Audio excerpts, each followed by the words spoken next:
Makhluk hidup di muka bumi ini hidupnya dinamis, yang artinya selalu berubah-ubah pada setiap zamannya. Jika pada era 90-an ke belakang, masyarakat menggunakan surat untuk mengirim kabar, radio untuk mencari informasi, delman sebagai transportasi bepergian, lentera untuk penerangan, bangunan rumah yang gubuk, dan lain sebagainya yang masih tradisional. Dibanding pada tahun itu, zaman sekarang kehidupan sudah sangat jauh berbeda dan lebih maju berkembang daripada sebelumnya.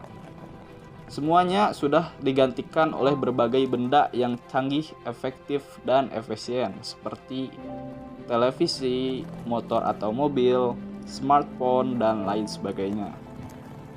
Jadi, apa penyebabnya? Kenapa semuanya bisa berubah dari waktu ke waktu? Ya, karena semuanya diakibatkan oleh globalisasi. Jadi, apa globalisasi itu sendiri?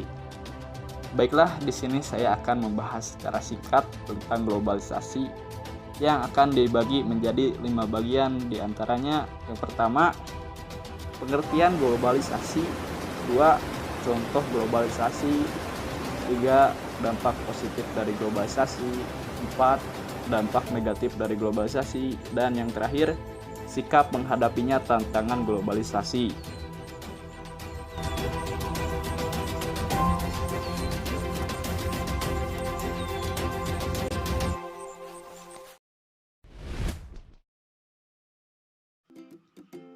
Globalisasi merupakan serapan dari kata globalization. Secara bahasa, global berarti mendunia, sedangkan ization merujuk kepada suatu proses. Menurut Kamus Besar Bahasa Indonesia, globalisasi berarti proses masuknya informasi, pemikiran, gaya hidup, dan teknologi ke ruang lingkup dunia. Secara ringkasnya, globalisasi adalah sebuah fenomena integrasi internasional yang muncul karena pertukaran pandangan dunia. Fenomena yang muncul karena berbagai faktor mulai perkembangan teknologi dan ilmu pengetahuan, perdagangan bebas, kemudahan orang-orang untuk bermigrasi dari negara satu ke negara lainnya, bekerja sama politik antar negara, hingga cara berpikir masyarakat yang makin maju. Melalui proses globalisasi, seluruh tatanan kehidupan dan peradaban di dunia seiring waktu menjadi makin dinamis. Sebab melalui proses globalisasi, berbagai aspek kehidupan menjadi makin mudah dan tidak terbatas.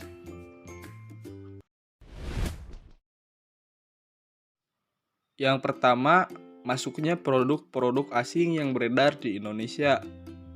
2. Gaya model pakaian atau rambut yang condong ke Korea, ke barat-baratan. 3. Modernisasi di bidang teknologi seperti penemuan mobil listrik, kapal uap, pesawat terbang, dan lain-lain. Keempat, handphone menjadi semakin canggih dengan adanya internet dan sosial media seperti WhatsApp, Instagram, Telegram, Facebook, YouTube, dan lain-lain. Yang kelima, terbentuknya organisasi nasional seperti ASEAN, PBB, UNESCO, dan lain-lain.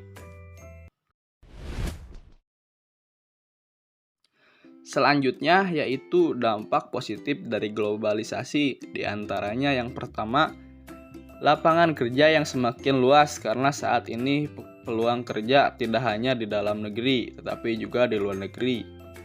Kedua, berkembangnya ilmu pengetahuan dan teknologi. Ketiga, masuknya produk-produk dari berbagai negara yang mampu memenuhi kebutuhan barang yang tidak terdapat di dalam negeri. Keempat, mudahnya mengakses informasi ke berbagai sumber. 5. Banyaknya negara yang turut andil menggaungkan semangat perdamaian dunia dan menghindari perang atau konflik dengan negara lain. Keenam, nilai dan norma baru ditemukan. Ketujuh, membuat masyarakat mengenal keberagaman budaya di dunia. Kedelapan, menumbuhkan sikap toleransi antar masyarakat akibat adanya saling ketergantungan, baik ketergantungan pekerjaan maupun pendidikan.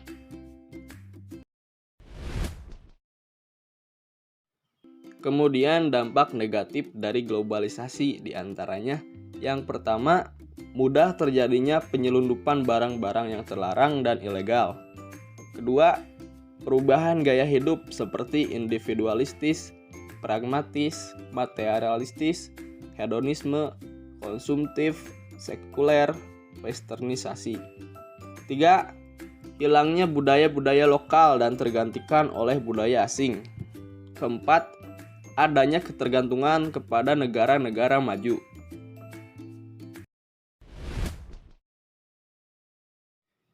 Bagaimana sikap menghadapi tantangan globalisasi?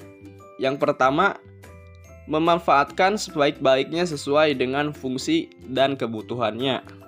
Yang kedua, harus menjaga sikap nasionalisme dan menjaga adat budaya bangsa Indonesia supaya tidak kehilangan jati diri sebagai bagian dari generasi penerus bangsa.